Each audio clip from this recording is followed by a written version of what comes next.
Thank you for tuning in and thank you for supporting us.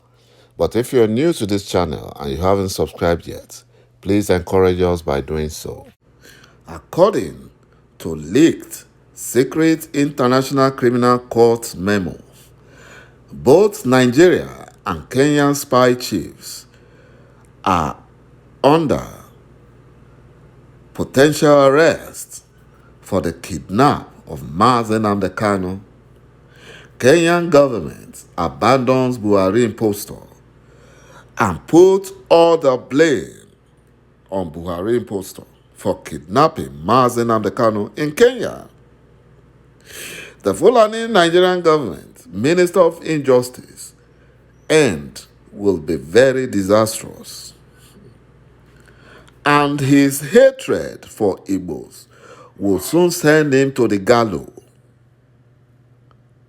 that will consume him and his entire uncircumcised Fulani Janjaweed kidnapping and killing Biafrans. According to an International Criminal Court secret memo that was leaked, the International Criminal Court will arrest Abubakar Malami, the Director General of Nigerian Intelligence Agency, Rufai Abubakar, and the Kenyan spy chief, who are all now on flight watch list because of the damning evidence that exposed how they kidnapped and tortured Nnamdi Kanu in Nairobi, Kenya in June 2021. According to source at ICC, that is the International Criminal Court, she said that the Interpol has been alerted. Even the airline companies are aware. Malami end of the road has finally come. The useless, illiterate Fulani terrorist Attorney General of the Federation of Nigeria and the Minister of Injustice will rot in jail. The leader of Yoruba social-cultural group, Afenifere, Chief Ayo Adebajo, has said the North cannot dictate for the rest of the country who becomes the president of the zoo. He said it was said that the Southeast region must come to negotiate with the Fulani Janjaweed in the North because politics is a game of numbers. He said his case is that, and he told people, the case for the Southeast is not to beg for favor. It is their right.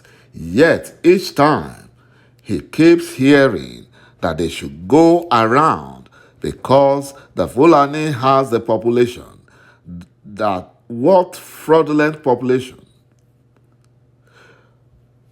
You can't sell that to me, according to Adebajo. They tell Nigerians lies and propaganda to work together, but unfortunately, because they have now produced a president who passed away in 2017, and they now imposed on Nigeria an impostor from Niger Republic as president at the helm of affairs. They say no one can become president except they come to the Fulani North. And unfortunately, some Southerners, gullible Southerners, one Nigerian unity beggars, are foolish enough to be brainwashed by the illiterate, uncircumcised Fulani Janjaweed that they cannot do anything except they bow to the Fulani Janjaweed. He said he doesn't believe it. But Igbo governors and politicians are bowing to the Fulani Janjaweed lords. What right has the Fulani in the north to dictate who becomes the zoo president? According to Chief Adebajo, he said they were brought together not by peace, not by agreement. They forced Igbos and Yorubas together to join with the ÇIİGÀNYޮTY, and everyone agreed at that time. So to continue to live together in peace must be by agreement or agreeable terms. And that is why our leader, Mazen Nnamdi is asking for Biafran referendum instead of the ÇIİGANYޮTY to accept and agree and do the needful. They went ahead to kidnap him, and they locked him in a solitary confinement, despite the court in the land freeing him.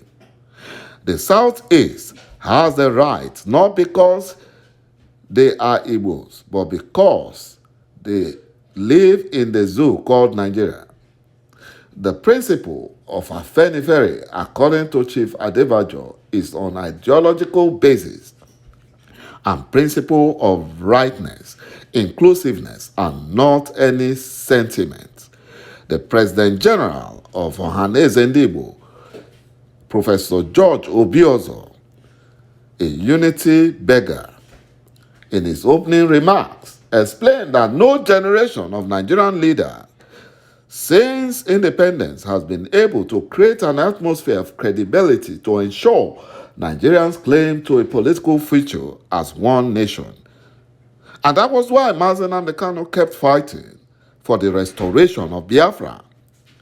According to Obiozor, he said, recently some Nigerian politicians or political leaders have said that Nigerian unity is non-negotiable.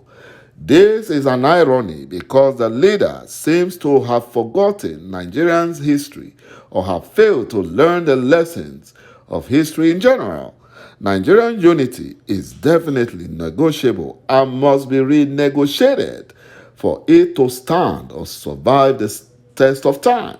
The reality over the years remains that in spite of the best effort of all our leaders, past or present, Nigerian unity is not guaranteed. That is why our great leader, a man full of wisdom, saw it. Mazen Nnamdi asked for UN-supervised Biafran referendum, but the Fulani Janjaweed see it as a crime. They see it as terrorism for telling them the truth. Consequently, the statement that Nigerian unity is non-negotiable is simply a historical fallacy. Nigerian unity is negotiable. You either negotiate it because nations are very fragile and very delicate, and you have to nurture them and pay attention to their need, or they break, and the zoo is at the breaking point right now. Professor Jide Oshitokun lamented that since 1966, Nigeria has struggled to find a method to balance the regional desire for autonomy under a national structure. My brothers and my sisters, this is exactly what Mazen Nnamdi has been telling them. Telling Nigerians, gullible Nigerians, instead of them to listen and do the needful, they are calling him all sorts of names. At the end of the day, that is what is going to happen because the zoo has to crumble. The Zoological Republic of Nigeria has to crumble. The Fulani Janjaweed has to let Biafra go peacefully.